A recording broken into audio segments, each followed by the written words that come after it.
آج کی گفتگو کا موضوع ہے ذکر الہی، اللہ کو یاد کرنا۔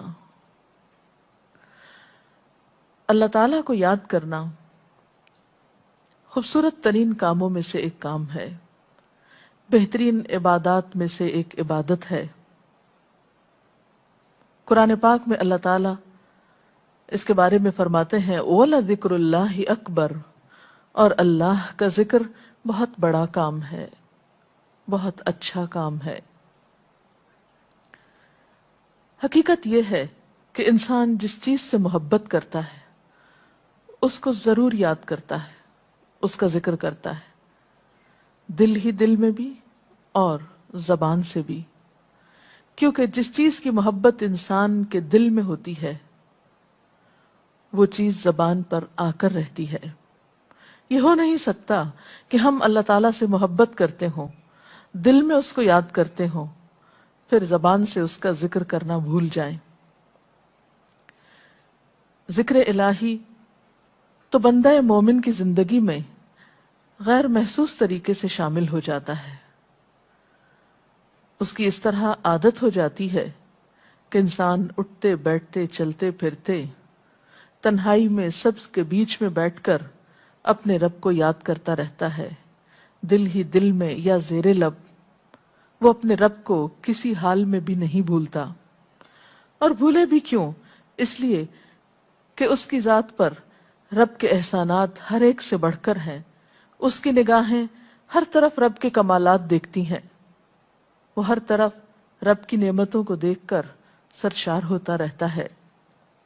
وہ جس طرف بھی نظر اٹھاتا ہے وہیں اس کو رب کی قدرت اور تخلیق نظر آتی ہے، اپنے سامنے، دائیں بائیں، اوپر نیچے، ہر طرف زمین آسمان، جو کچھ بھی بنا ہوا ہے، جو کچھ بھی پھیلا ہوا ہے، وہ سب اس کے رب کا بنایا ہوا ہے۔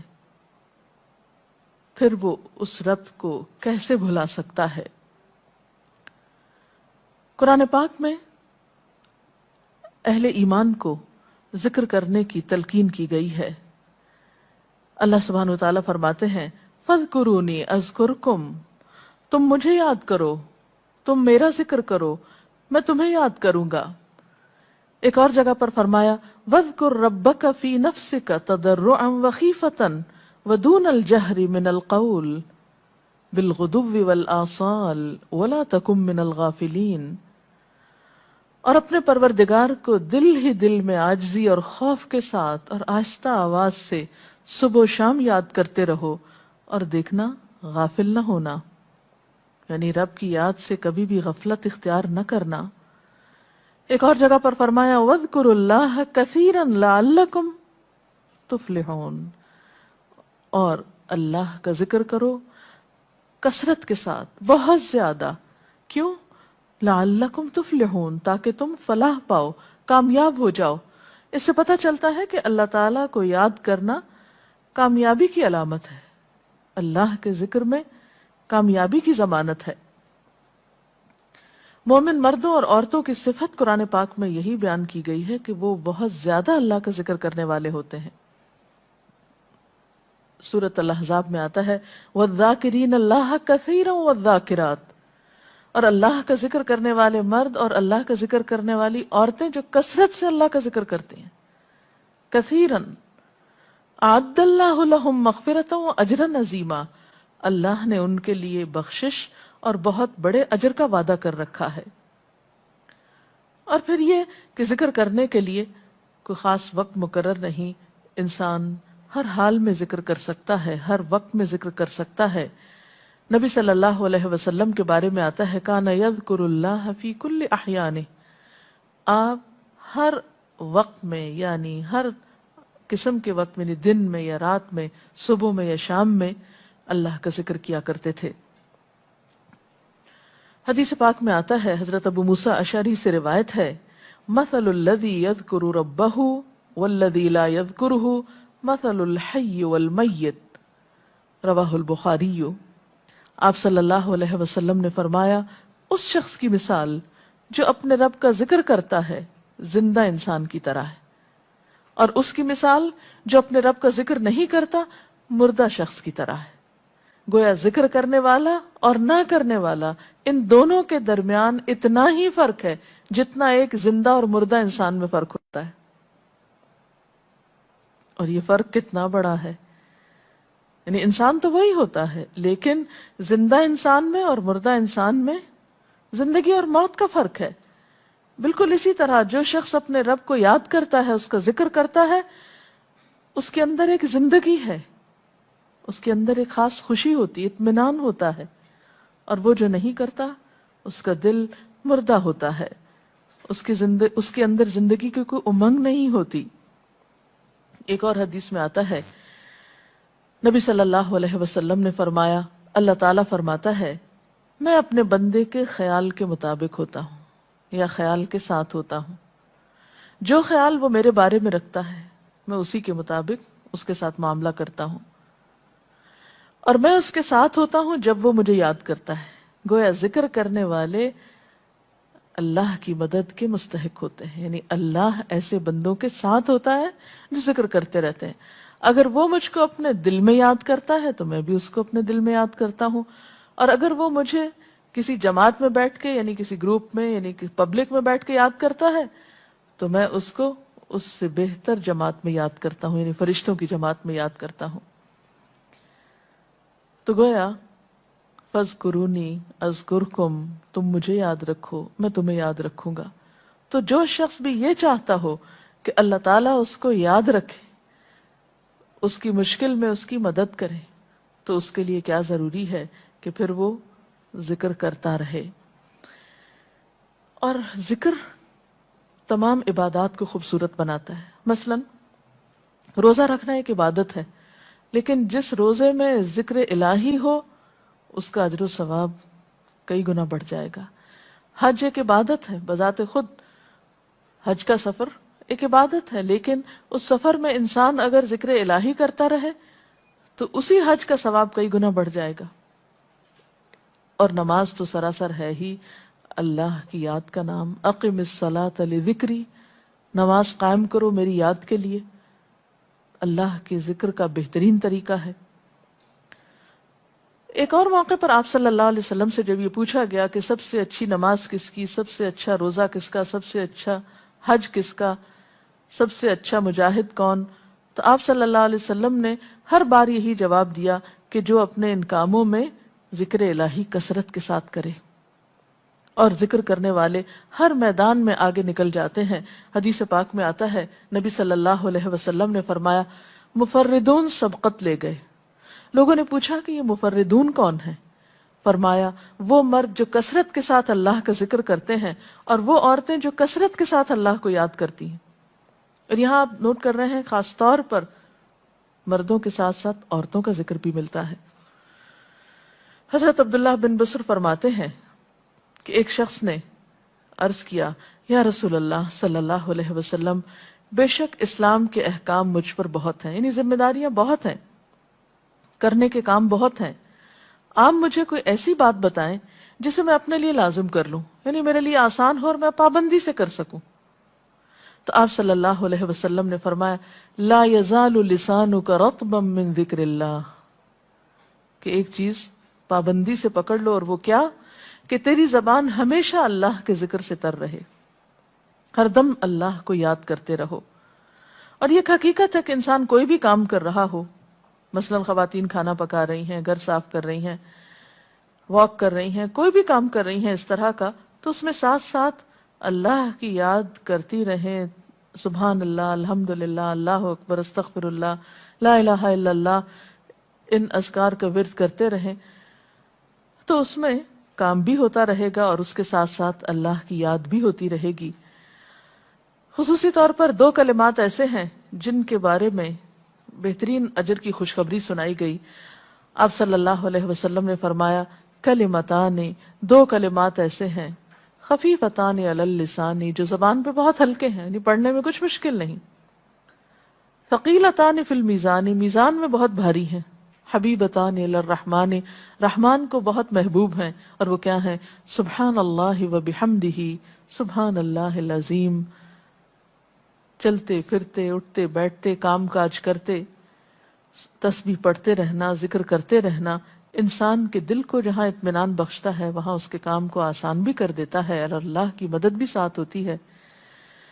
اور قرآن پاک میں ایسے لوگوں کے لیے خوشخبری ہے، الا بذکر اللہ تطمئن القلوب، سنو اللہ کے ذکر سے دلوں کو اطمینان ہوتا ہے. اور ویسے بھی میزان میں بہت بھاری نیکی ہے.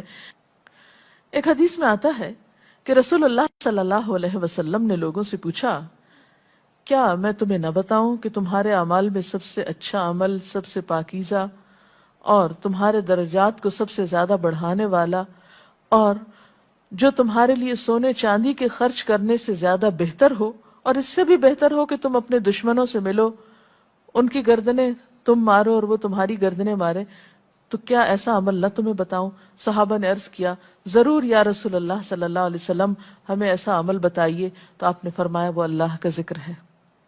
یعنی تمام اعمال میں وہ سبقت لے جاتا ہے. اسی طرح ایک اور حدیث میں ہے، رسول اللہ صلی اللہ علیہ وسلم نے فرمایا کہ جب بھی کچھ لوگ بیٹھتے ہیں اور وہ اللہ کا ذکر کرتے ہیں، یعنی کسی مجلس میں اکٹھے ہو کر بیٹھتے ہیں، تو اللہ کی رحمت ان کو ڈھانپ لیتی ہے، ان پر سکینت نازل ہوتی ہے. اللہ تعالیٰ ان کا اپنے ہاں ذکر کرتے ہیں. گویا اکیلے بھی ذکر کیا جا سکتا ہے اور کسی مجلس میں اکٹھے بیٹھ کر بھی. پھر اسی طرح صبح و شام بھی، جیسا کہ قرآن پاک میں آتا ہے، وَسَبِّحْ بِحَمْدِ رَبِّكَ قَبْلَ طُلُوعِ الشَّمْسِ وَقَبْلَ غُرُوبِهَا، اپنے رب کی تسبیح بیان کرو سورج نکلنے سے پہلے اور اس کے غروب ہونے سے پہلے. ایک اور جگہ پر آتا ہے وَسَبِّحْ بِحَمْدِ رَبِّكَ بِالْعَشِيِّ وَالْإِبْكَارِ، اپنے رب کی حمد و ثنا بیان کرو عشی کے وقت یعنی عصر کے وقت، والابکار اور صبح کے وقت. عشی کا لفظ جو ہے یہ زوال شمس سے غروب شمس کے درمیانی وقت کو کہتے ہیں. پھر اسی طرح انبیاء علیہ السلام کے بارے میں ہم دیکھتے ہیں، حضرت داؤد علیہ السلام بہت خوبصورت آواز سے، بہت خوبصورت انداز میں اللہ تعالیٰ کا ذکر کیا کرتے تھے. نبی صلی اللہ علیہ وسلم نے ایسے لوگوں کے بارے میں بہت خوشخبریاں دی ہیں. اور سب سے بڑی خوشخبری کیا ہے کہ خود اللہ تعالیٰ کا تقرب انسان کو حاصل ہوتا ہے، انسان کے گناہوں کا کفارہ ہوتا رہتا ہے. اور بعض اذکار جو بظاہر تو بہت معمولی نظر آتے ہیں لیکن ان کا اجر و ثواب اتنا ہے کہ انسان حیران ہوتا ہے کہ اتنے کم کلمات کے بدلے اتنا بڑا ثواب. جیسے نبی صلی اللہ علیہ وسلم نے فرمایا کہ الحمدللہ کہنا میزان کو بھر دیتا ہے. اب الحمدللہ دو لفظ ہیں لیکن جو شخص دل سے اس کو ادا کرتا ہے تملا المیزان، میزان بھر جاتا ہے اس سے. سبحان اللہ، الحمدللہ کے کلمات آسمانوں اور زمین کے درمیان کو پر کر دیتے ہیں. اتنا اجر و ثواب ہے ان چھوٹے چھوٹے کلمات کا بھی، لیکن اکثر شیطان ہمیں ان سے غافل رکھتا ہے. تو ضرورت اس بات کی ہے کہ ہم کثرت کے ساتھ اللہ کو یاد کرنے والے ہوں تاکہ ہمارے دین و دنیا کے کام سنور جائیں اور آخرت میں اللہ کے محبوب اور مقرب بندوں میں ہمارا شمار ہو. اگر اس سلسلے میں آپ کے ذہن میں کوئی سوال ہے تو آپ کر سکتے ہیں. جی آپ پوچھیں.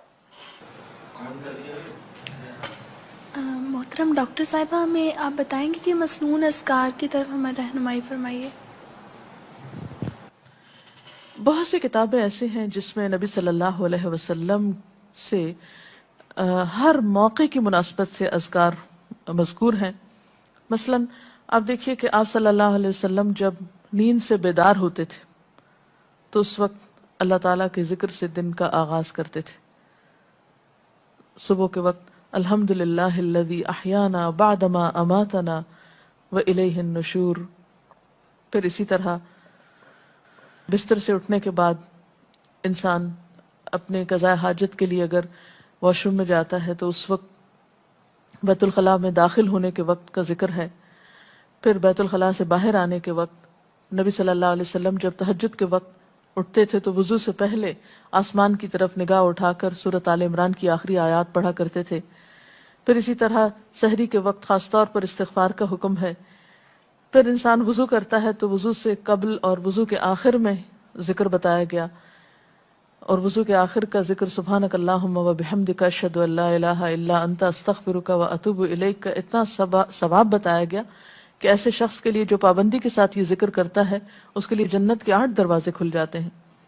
پھر اسی طرح جب انسان گھر سے نکلتا ہے، مسجد کی طرف جاتا ہے، مرد حضرات، تو گھر سے نکلنے کے وقت کی دعا ہے، پھر اسی طرح راستے میں پڑھنے کی، پھر مسجد میں داخل ہونے کی، پھر مسجد کے اندر، پھر مسجد سے باہر نکلتے وقت، پھر دوبارہ گھر آتے ہوئے بازار سے اگر گزرتا ہے تو اس وقت کا ذکر ہے، پھر گھر میں داخل ہونے کا ذکر ہے، پھر اگر کچھ کھا رہا ہے انسان تو بسم اللہ پڑھ کر کھانے کا آغاز کرتا ہے اور الحمدللہ کے ساتھ پھر اختتام کرتا ہے، پھر اسی طرح چھینک آنے پر ذکر ہے، پھر مرغا اگر آزان دیتا ہے تو اس وقت کا ذکر ہے، پھر مؤذن کی آزان سن کر انسان اس کو جواب دیتا ہے، اس کے بعد کا پھر ذکر ہے، پھر اسی طرح انسان کسی کے ساتھ جب معاملہ کرتا ہے، کہیں وعدہ کر رہا ہے تو اللہ کو یاد کرتا ہے انشاءاللہ کہہ کے، پھر اسی طرح کوئی اچھی چیز دیکھتا ہے ماشاءاللہ کہتا ہے، کہیں استغفر اللہ کہتا ہے۔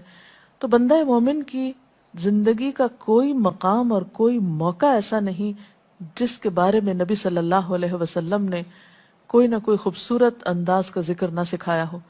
حتیٰ کہ انسان شام ہوتی ہے تو پھر صبح و شام کے اذکار ہیں، پھر اسی طرح ہر نماز کے بعد کے اذکار ہیں، تسبیحات ہیں، پھر بستر میں جاتے وقت کی دعا ہے، پھر اسی طرح اگر آپ کسی بیمار کی عیادت کرنے کے لیے گئے ہیں تو اس وقت کی دعا ہے، اگر کوئی بیمار ہو جاتا ہے تو اس کے اوپر پڑھی جانے والی دعائیں ہیں۔ یعنی کوئی بھی زندگی کا گوشہ ایسا نہیں جس میں ذکر الہی کی طرف ہمیں متوجہ نہ کیا گیا ہو۔ اور حقیقت یہ ہے کہ انسان جب اس دنیا سے رخصت ہوتا ہے اور اگر لا الہ الا اللہ پر اس کی موت آتی ہے تو انشاءاللہ اس کے لیے بشارت ہے جنت میں جانے کی، لیکن یہ اسی وقت ہو سکتا ہے جب ہم اپنے عام حالات میں ذکر کے عادی ہوں۔ یہ نہیں ہو سکتا کہ عام طور پر ہم غافل رہیں اور اچانک موت کے وقت ہمیں یاد آ جائے۔ اور بات یہ ہے کہ جس خیر پر انسان دنیا سے رخصت ہوتا ہے اسی پر پھر قیامت کے دن اٹھایا جائے گا، اس لیے ذکر کو اپنی عادت میں شامل کر لینا چاہیے۔ جی آپ پوچھیے۔ ذکر اور دعا میں کیا فرق ہے؟ کیا دعا بھی ذکر میں شامل ہے یا ذکر اور دعا دو مختلف چیزیں ہیں؟ ذکر اور دعا دونوں ایک ہی چیزیں ہیں۔ ذکر کا مطلب ہے اللہ کو یاد کرنا۔ بعض اوقات انسان صرف دل میں یاد کرتا ہے، زبان سے نہیں بھی دہراتا تو وہ بھی ذکر شمار ہوتا ہے۔ بعض اوقات انسان کوئی مسنون کلمات کہتا ہے، بعض اوقات اللہ تعالیٰ کی تعریف اپنی زبان میں بیان کرنا، یہ بھی ایک طرح سے ذکر کرنا ہوتا ہے۔ اور دعا میں خاص طور پر کسی چیز کا مطالبہ کیا جاتا ہے، یہ کچھ مانگا جاتا ہے اللہ تعالیٰ سے۔ یعنی ہر دعا ذکر ہے لیکن ہر ذکر دعا نہیں ہوتی۔ ذکر کی کئی قسمیں ہیں جن میں سے ایک دعا بھی ہے۔ جی آپ پوچھیں۔ کیا ذکر کے لیے ہر وقت باوضو رہنا ضروری ہے؟ ذکر کے لیے ہر وقت باوضو رہنے کی شرط نہیں ہے۔ قرآن پاک میں اللہ تعالیٰ فرماتے ہیں الذین یذکرون اللہ قیاما وقعودا وعلی جنوبہم ویتفکرون فی خلق السماوات والارض ربنا ما خلقت ھذا باطلا سبحانک فقنا عذاب النار۔ وہ لوگ جو اللہ کو یاد کرتے رہتے ہیں کھڑے ہو کر، بیٹھ کر، لیٹ کر، اپنے پہلوؤں پر، اور کائنات میں غور و فکر کرتے رہتے ہیں، کہتے ہیں کہ پاک ہے تو اے ہمارے رب، ہمیں آگ کے عذاب سے بچا۔ تو اس سے یہ پتہ چلتا ہے کہ انسان بیٹھ کر، چلتے پھرتے اور لیٹ کر بھی اللہ کو یاد کر سکتا ہے۔ اب لیٹنے کی حالت ایسی جس میں سونا بھی شامل ہے، تو سوتے ہوئے اگر انسان ڈر جائے یا کوئی برا خواب ہے تو اس وقت بھی ذکر کرنا، مسنون ذکر موجود ہے۔ یعنی اس وقت بھی نبی صلی اللہ علیہ وسلم نے دعا مانگنے کا طریقہ بتایا کہ اب کیا پڑھو، تاکہ تم اس خواب کے خوف سے، اگر کوئی ناپسندیدہ خواب ہے تو اس سے باہر آ جاؤ۔ تو اب آپ دیکھیں کہ سو کر تو وضو باقی نہیں رہتا، اور اگر اللہ کی یاد کے ساتھ ہر وقت باوضو ہونے کی شرط ہوتی تو پھر تو شاید ہی کوئی ذکر کر سکتا ہر وقت، کیونکہ ایک مشکل کام ہے۔ وضو نماز کے لیے شرط ہے، نماز وضو کے بغیر نہیں ہوتی، لیکن ذکر آپ وضو کے بغیر کر سکتے ہیں، اور اس میں درود شریف بھی شامل ہے، آیت کریمہ بھی شامل ہے۔ ہاں افضل ہے اگر آپ کو توفیق اللہ نے دی کہ آپ وضو کے ساتھ ہیں اور وضو کے ساتھ ذکر کریں، لیکن اگر باوضو نہیں ہے تو ذکر سے آپ کو کوئی چیز روک نہیں سکتی، الا یہ کہ آپ بیت الخلاء میں ہیں، اس وقت ذکر نہیں کرنا چاہیے۔ ادروائز آپ عام روٹین کے نارمل کاموں میں اللہ تعالیٰ کو یاد کر سکتے ہیں، خواہ وضو سے ہوں یا بغیر وضو کے ہوں۔ جی آپ۔ قرآن پاک جو ہم پڑھ رہے ہوتے ہیں تو کیا ضروری ہے کہ ہم بہت پراپرلی بیٹھ کر پڑھیں یا ہم ٹیک لگا کے یا ہم اپنے بستر پہ بھی پڑھ سکتے ہیں؟ افضل تو یہی ہے، پسندیدہ یہی ہے کہ انسان با ادب بیٹھے، لیکن اگر آپ قرآن پاک کا کچھ حصہ زبانی یاد کیے ہوئے ہیں، کچھ صورتیں ایسی آپ کو آتی ہیں اور آپ چلتے پھرتے ان کی دہرائی کرنا چاہتے ہیں تو ایسا بھی کر سکتے ہیں۔ اجتماعی ذکر کی کیا کیا صورتیں ہو سکتی ہیں؟ اجتماعی ذکر میں قرآن پاک کا پڑھنا، پڑھانا، سیکھنا، سکھانا، اس کو یاد کرنا، یہ تمام چیزیں آتی ہیں۔ اس کے ساتھ ہی آج کا پروگرام کا وقت ختم ہوتا ہے، اجازت چاہتے ہیں۔ السلام علیکم ورحمۃ اللہ وبرکاتہ۔ اللہ اکبر، اللہ اکبر، لا الہ الا اللہ، اللہ اکبر، اللہ اکبر وللہ الحمد۔